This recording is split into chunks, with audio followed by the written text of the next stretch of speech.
Hey guys, Level Cap here. Today we've got an episode of Loadout, the series where you guys, the viewers, get to pick a weapon, customization, class, role, all that stuff for me to use in Battlefield 5, and I'll pick one of the top rated comments for next week's episode. These videos usually come out on Mondays, but my schedule's been a bit all over the place lately, so today's episode is on Tuesday. Hopefully we can get back on track for next week. Today's top comment comes from NM Gaming, who says, okay, let's try this again. Far Cry 4 AJ Gale Loadout. Class Medic. Role Combat Medic. Primary weapon is the MP34 with iron sights and no customizations. Any specialization I want. For the sidearm, use the 1911. Gadget 1 is medic pouches, like the medic syringe from Far Cry 4.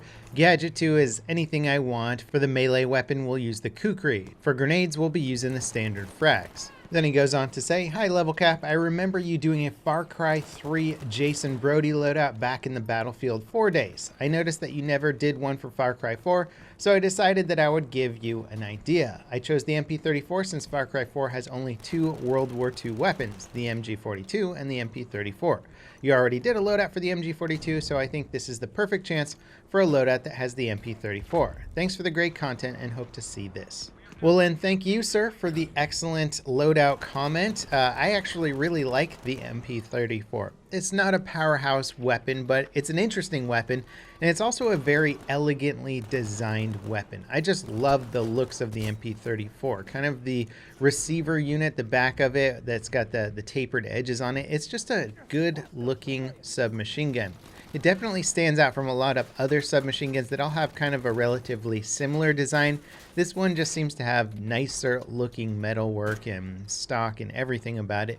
Just looks more elegant. In fact, it was manufactured with the best materials available and finished to the highest possible standards. It was often nicknamed the Rolls-Royce of submachine guns, but as a result, it also had pretty high production costs. But the MP34 is pretty darn cool as a result. Now, as much fun as it would be to roleplay a Far Cry 4 scenario in Battlefield 5, nothing about the gameplay here really resembles the Far Cry 4 gameplay, aside from the occasional chaos of it. And here I've gone prone behind a car as I was taking cover from a bipoded machine gunner, and it just turned out that the enemies were all running past me. So I thought, you know what?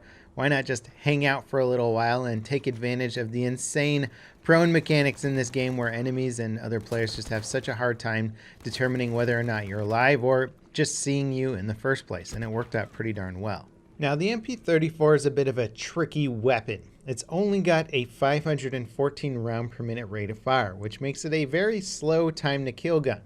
But it's also extremely accurate and has some of the higher muzzle velocity of any of the medic SMGs, which means it can extend its range further than any of the other SMGs pretty effectively. For the specializations, I go full right side tree with higher muzzle velocity, lower side to side recoil, the extended mag, which in my opinion is a must, and then finally better accuracy while aimed and stationary. Definitely don't go for the bayonet. At the top, you could opt for faster ADS speed, but since SMGs have such good hipfire in general, I don't find that that's a must on most SMGs.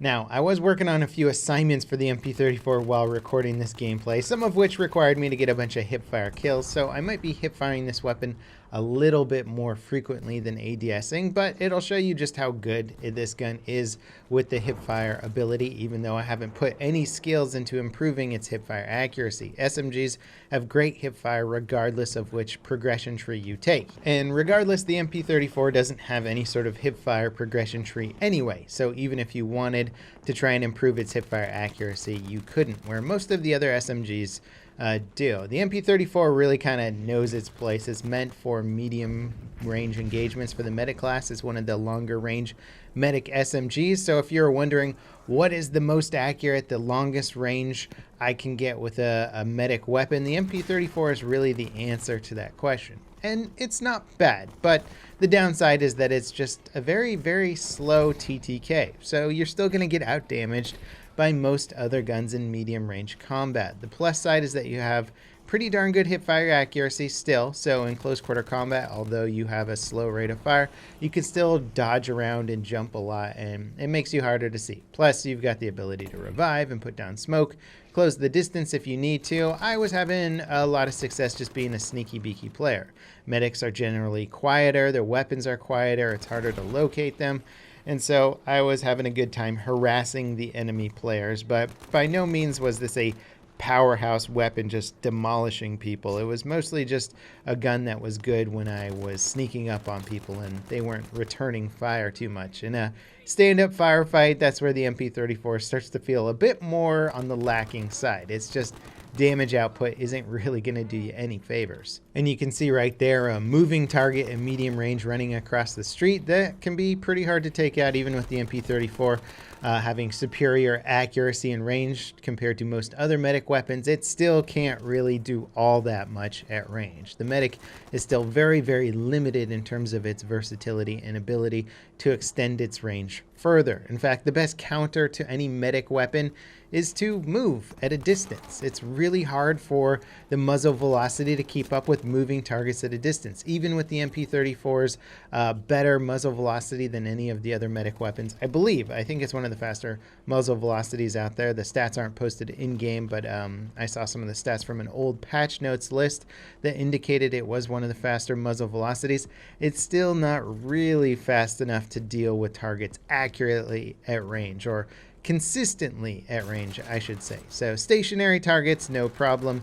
Moving targets, that's where things get a bit more tricky. Now here we are playing on Eros, and playing in the city area of Eros, I think is just the medic's best place to fight. This is where you want to play the medic. Any sort of close quarter combat situation is great, but what's nice about Eros is that it's kind of chaotic and you can move quickly, you can jump between buildings, you can shoot out of top stories, jump out of top stories, run around quickly, run behind cover and heal up, which is one of the medic's best combat abilities. And then you can shoot from the hip and just keep moving quickly. It's a great spot for the medic. All other classes seem to suffer in this area, aside from maybe like the support with a shotgun. So I absolutely love the medic here. You couldn't ask for a better combat scenario, really. Even playing on maps like Devastation, those are decent maps and I can do well with the medic there, but a lot of other classes can do well because there's longer sight lines and longer engagement ranges. The city on Eros is just perfect. As we move out of the city, though, I start using my smoke a bit more. Now, this loadout requested that I use a frag grenade. Frag grenades are okay in Battlefield 5. Their detonation timer is pretty long. You can shoot them to add a new element of skill in there and reduce that detonation timer and try and get some cheeky kills that way. But for the most part, I find frag grenades far less useful than they were in, say, Battlefield 1, where they were what I would consider overpowered. Instead, I generally like to run with smoke grenades. So 2 smokes and 2 rifle-fired smoke rounds give me the ability to put down 4 smokes at the start, and if I top off at a supply depot, I can get another rifle round for the smoke launcher, and then I can have 5 smoke options, which really allows me to be more effective on some of the bigger, wide open areas of the map. If I need to close that distance, I can put up a wall of smoke for myself and my teammates to push across. And you can just see here all the movement, not staying still, running around, being quick and agile has just afforded me so many situations where I can get around quickly, mop up some kills, run behind cover, reload, peeking over this wall quickly, taking shots at enemies on the other side, getting back, reloading, peeking over again. It just affords me all these quick combat opportunities, and Eros is a beautiful map as well. That might have something to do with why I like it so much, but I really do think that the combat on Eros is some of the most enjoyable. You could potentially also make the Far Cry 4 analogy more applicable on this map. I wouldn't say there's any parts of Far Cry 4 that look specifically like this, but a lot of the game takes place in the big open outdoors, and Eros has that feeling to it as well. Now, the iron sights actually work pretty well with the MP34. Getting that 1.5 times magnification with the iron sights as opposed to a 1 times magnification with a NIDAR sight does help you out a little bit more at those further ranges. Also, the irons are not that bad. They're decently accurate for tracking your targets, and if somebody's moving quickly in close range, you can just hip fire. So I don't really mind the iron sights on this weapon. I think they're pretty decent. You could use the NIDAR sights if you wanted. I think both are perfectly viable for this weapon. And the gun just looks a lot cooler with irons as well. The Nightart sight looks very out of place on most World War II weapons, unfortunately. Anyway, if you want to try and extend your range with the medic class as best as possible, the MP34 is actually a pretty enjoyable way to do it. You're definitely going to need some skill to back up this weapon. The time to kill is slow, so you're going to need to get the jump on most of your opponents, but it's a pretty fun way to play the medic class overall. I would say this definitely comes in second or third in terms of my favorite medic weapons, and the setup here is actually pretty darn good as well. As always, guys, thanks for watching. Don't forget to leave your loadout comments in the video description down below, and I'll see you guys next time. This is Level Cap signing off.